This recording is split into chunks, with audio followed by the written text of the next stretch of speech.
Welcome to Dare Yourself. I'm Natalie Kogan, coming to you from my art studio. We're here to talk about reinvention, courage, and why action always beats perfection.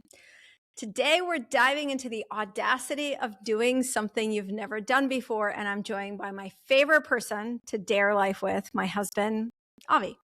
Hi, Avi. Let's get into it. Hi, Natalie. Okay. Hi. All right, so we're just going to go right in. Avi, we were 22 years old. We had no money. We both had jobs, full-time jobs. We lived in an illegal sublet in New York City, and we decided to compete with the biggest publishing houses in the world by starting our own publishing company. Do you think, when you think back to that, and we'll give the backstory in a moment, were we being brave, or were we just too young to know anything and how risky this was?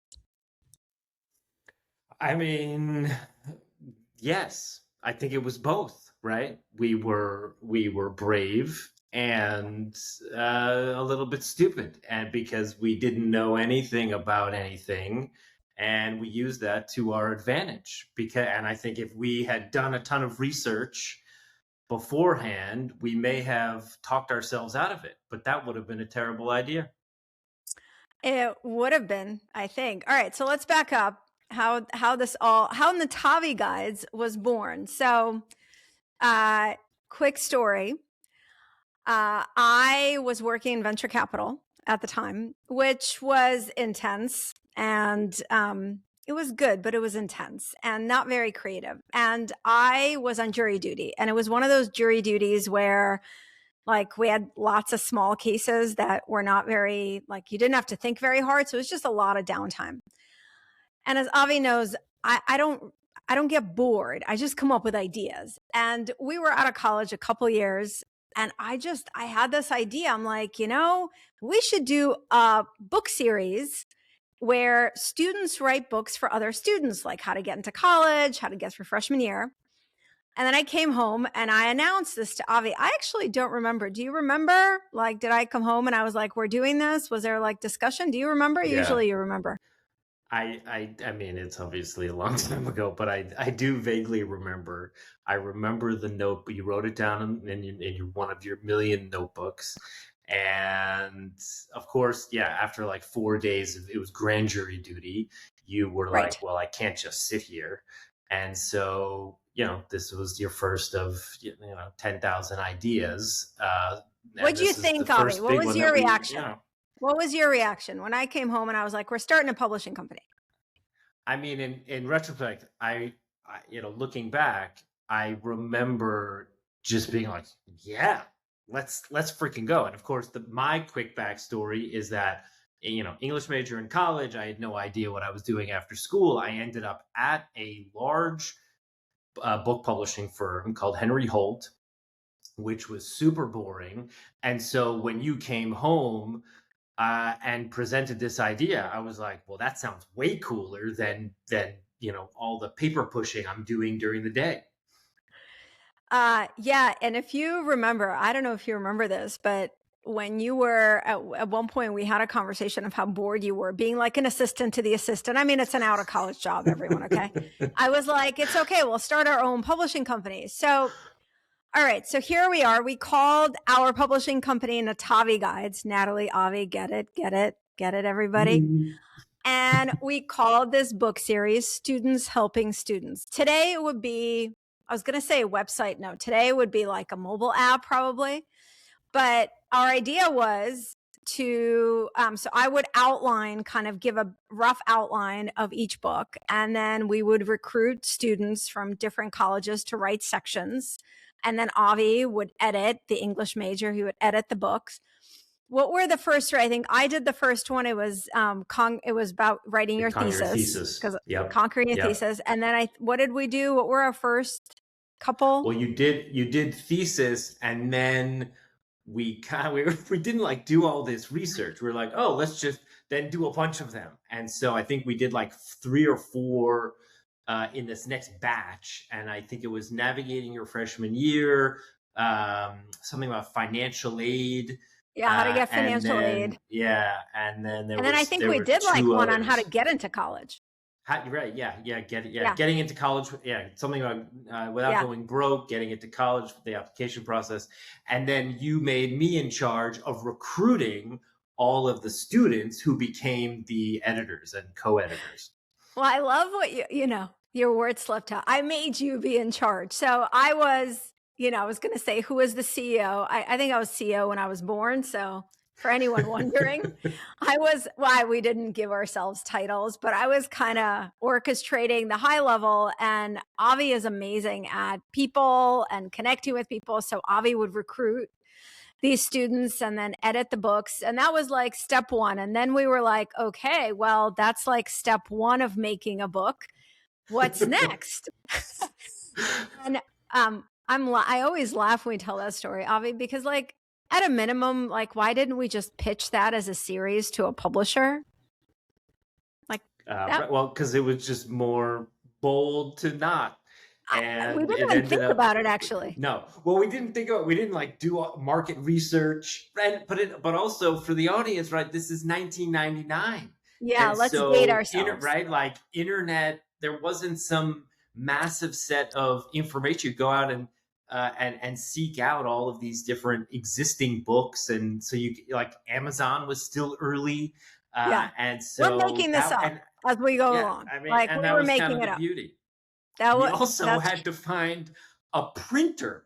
So we're like, oh. Well, that's what, okay, hold on. So that's what I'm going through. You're jumping ahead. Right. So first we create the books, and then we're like, okay, what's next? Oh, you have to print the books. Okay. So we find a printer. You have to envision we have this 1-bedroom sublet, illegal sublet. And now 600 square feet. Right. Pack it with boxes because we like didn't have a warehouse or anything. So we got the books. Then we're like, okay, how do these books actually like get into bookstores? So this is one of my favorite daring parts of the story. Yes. So we figured out you need a distributor. Same true today. If you're an independent publishing company, you need a distributor.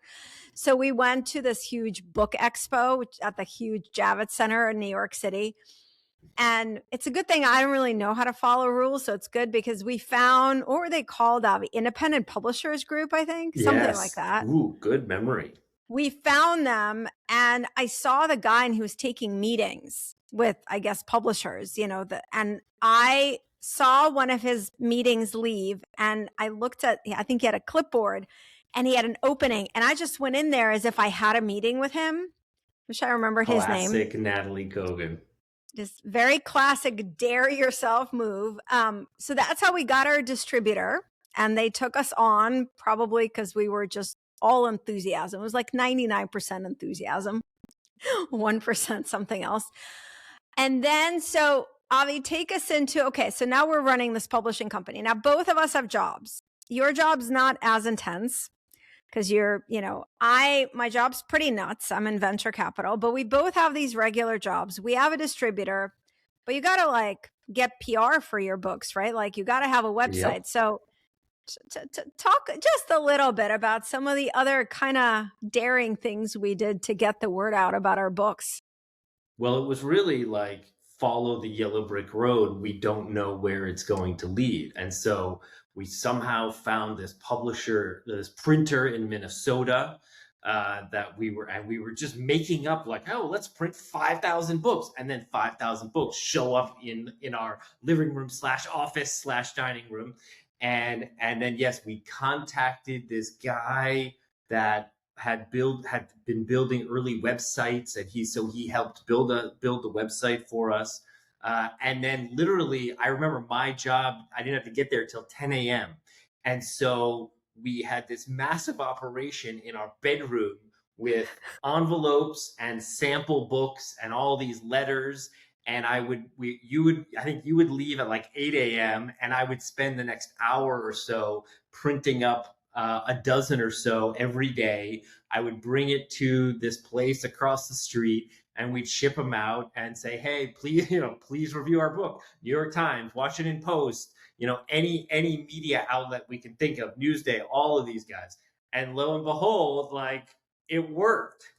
Well, it worked. I mean, it worked somewhat. We also remember we were calling people on our lunch breaks, like we would pitch. right? We would like call the New York Times and Washington Post, but it worked. Our book, Navigating Freshman Year, was a top 100 Amazon seller. And No, New it was York Times, the financial aid one. financial aid. That it hit like 96 on Amazon. And it was, And and New York then Times wrote about we it. ran out of them. Yeah, and the New York Times wrote about us. Printed it out. Yep. New York Times did a feature about students helping students. So we got a lot of attention. And before we say what happened with the company, because we did this for a few years, what do you think? You know, I have said to you often that I feel sometimes that with age, so we were 22, I just turned 50. You're climbing up. You're obviously 48, so he's getting there. Almost there. So we were young, and sometimes I know I've said to you that I feel that maybe I've lost some of that complete audacity, right? It was just like totally bold. But what would you say were some of the seeds or some of the great lessons that we learned from that? I mean, don't hesitate, right? When I replay that moment of you coming home, you know, of course, and I always think in movies, but like you came home and I immediately was like, let's do this. And of course, part of it was I was bored in my day job, and it was also an idea that was very aligned to us. And there was a deep interest there. And we also knew, either literally or intrinsically, that we complement one another in terms of how. And so it actually, like, yes, you sort of directed me to go and do certain production things, but also naturally I gravitated towards that. And so the spark of the idea came, and it seemed very natural. But just go, and without hesitation, and to do that, you just sort of ignore what if it doesn't work. You just ignore that possibility, because what's the worst that happens? And you're pursuing this passion. But what does it mean if it doesn't work? Okay, because here's the thing. So after a few years of doing this, I was pregnant with our daughter, Mia, who is now 21 years old. And we were like, okay, we can't have our jobs, run the publishing company, and parent. Like that isn't going to work. So we were like, okay, we want to sell the company to another publisher. And we actually did. We sold the series to Penguin, their division, Perigee, which is their educational division. And they bought the series. They kind of they made it a little more corporate, but they bought the series, they published it for a few years, and then they sort of sunset it. The cool part is a lot of other publishers copied it. There was a bunch of other student series that we're proud to have seeded. I think at best broke even on all the money we invested. We definitely did not make money on this, right? So it's like one of the things I'm thinking about as we're talking, like, what does it mean for something to work, right? We did not make money on this venture, but we helped a lot of students. We heard from a lot of students who loved the books. And I think more than anything, like, we had a lot of fun. It was hard. We had no idea what we were doing, but it was a lot of fun. And it's part of our story. And it's this experience that we had that, like, was great to create something together. So I think it's also just, as we're talking, like, when people are afraid to do something, it's like, what if this doesn't work? What is your definition of it working? Right. Like, there's many ways that something can work. Maybe it doesn't make money, but you learn a lot. Maybe you have tremendous fun. Maybe you meet great people. Maybe it leads you to something else, right? I became a writer. I became an author. I've now published 3 best-selling books, and that started with me starting a publishing company, right? So I think that's actually, I never thought about it until this conversation. That's one of the lessons that I am relearning from that, is when you're worried that something may not work, pause and expand what working means, because I think we narrowed the definition of success in our ventures to, like, reaching a lot of people or making a lot of money. There's many ways that something can work. because it was a lot of fun. And every time we remember it and talk about it, it's this great kind of wild thing that we did. It was Um, awesome. Yeah, it was just like, and just revisionist history. Even if we hadn't sold it, I think it would have been like just as fruitful, because we learned so much. We did have so much fun. And like, what's one of the best things? You learn what you're capable of, and mm. you tap into more of your passions. And yes, you never know what the thing will lead you to. And we touched a lot of students, and yeah, a lot of people told us that these books really helped them. And there's also something else you said before that I'm circling back to, that one of the reasons it was so fun was because it was aligned with who we were, and we were not consciously aware. We were not that mature. I Right. don't want the audience to think that we were so mature. It was just, but it was very aligned to who we are individually and together, because I am a big idea, bold moves person. I'm the one who, this like, let's raise the ceiling in our house. Let's start a company. Right. And so it was very aligned to that. You're great at like tactical things and you actually enjoy them, which I don't, right? You're great with people, right? That's why you run big teams now, right? Like you're great with people. I'm really great at like envisioning a book or Hmm. envisioning a brand or envisioning what it will do for someone. And so it was actually naturally aligned to who we are. And that's something, this episode is about the audacity of starting something new. I think one of the biggest things that I've learned as someone who has started many, many things, including like different companies and different projects, it's only fun and therefore successful, because fun, like having a great time doing something, is successful if it is aligned with who you are and what you love to do. Because I also started some things for different episodes, not for now, that wasn't as fun, that weren't as Right. fun because they weren't as aligned. So a lot of people that we tell this story to, they're like, oh my God, you guys live together and you work together. And how was all that? How was all that? It was stressful, right? It definitely made it in some way, even though the first word that comes to mind is that it was fun together, and we were, just doing anything joint that you're both aligned to. I think naturally becomes fun because you're both invested in it. But it certainly made life harder, in a sense, but richer, right? And Mm. especially now that we can look back on it, it was pretty damn awesome.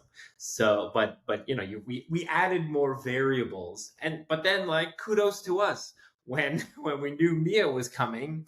We're like, wow, this is going to be too many balls that we're going to have to juggle, and so we better take one of them out of circulation before we sink under the weight of it. But while we were running it for whatever, like 2 years, it was. I mean, I look back on it with really only incredible memories, incredible vibes, and just a lot of positive energy. Yeah. In fact, Avi and I have been talking that it's time for us to start something else together.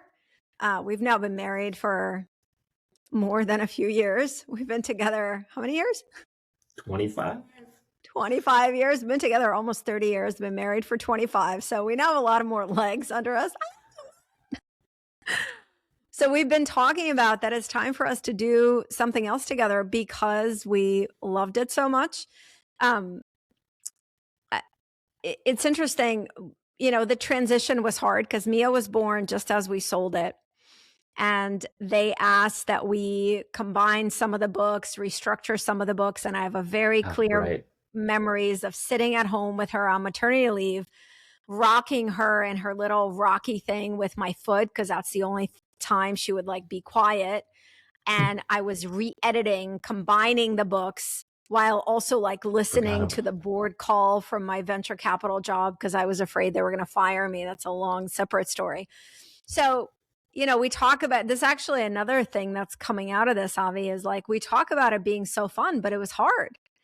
And I Yes. think this is a great reminder that hard things can be a lot of fun. That when I work with people that I mentor in my accelerator, I talk to them about doing things that feel good, And things that are hard can feel good, and things that are easy cannot feel good. Yes. You always tell me, initially, right, lower the stakes, right? Mm. Even if you have a grand idea for a thing, it's going to take lots of little steps versus, two giant ones. And if you lower the stakes enough, right, you came home and like, I had no concept of what it would take, nor where it would go, nor how hard it would be, but it just tapped into something, and we pursued it, and it was amazing. Yes, and it was hard, and it but yes, like it's nothing amazing will ever come from it being easy. You sound like me when I talk to our daughter, Mia. I think I've been saying that to her since she was 3 months old. And I think one kind of last thing that I think is, I don't know, that's coming up for me is like, there's a lot of people have a lot of fear about doing something new, right? And it's natural. Your brain hates uncertainty. So it hates you doing new things, like natural. But I always talk about, and talking about this is really bringing this home for me. To me, the risk is not doing something new. The risk is the risk of standing still. Yes.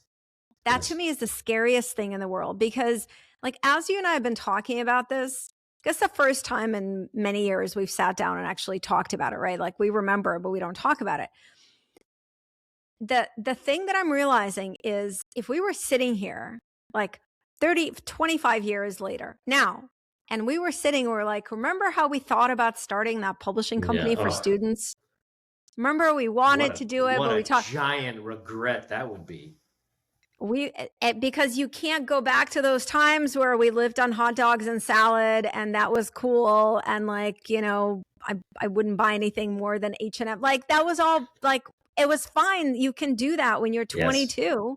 We had no mortgage. We had no college to pay for, any of that. Right.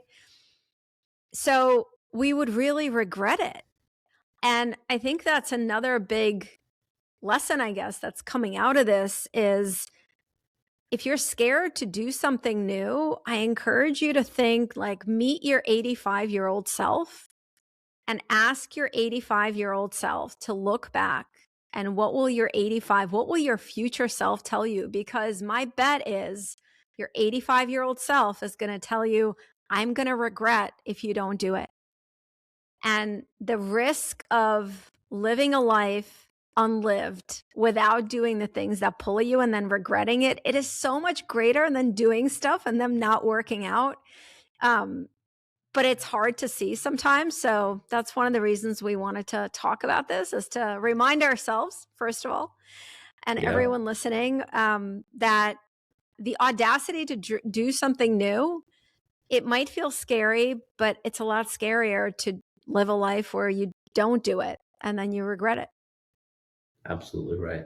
Absolutely. Like, yeah, it's like, imagine if we didn't have the story that we've just told over the last 20 minutes, it would just feel a little bit like an empty space.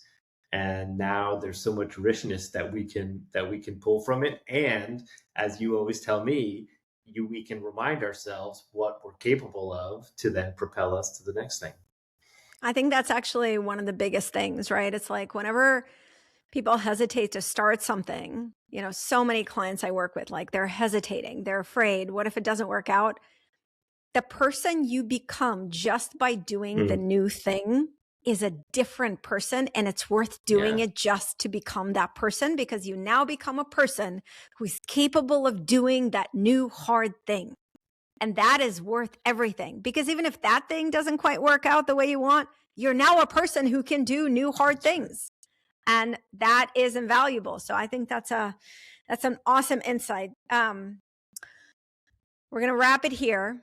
Although Avi and I could talk for hours and hours and hours. This is the only episode we do together. Well, this is your second appearance on the podcast. So this is true. I was going to say we're talking. We're not. Avi is going to be a regular guest on the Dare Yourself podcast. So get excited, everyone. Thank you, Avi. Mostly thank you for daring with me for 20, Always. almost 30 years. Because it makes life really rich. Whether it's a publishing company or something else, all the different things we've done. So yeah, that's it for today's episode of Dare Yourself. And here is your dare for this week.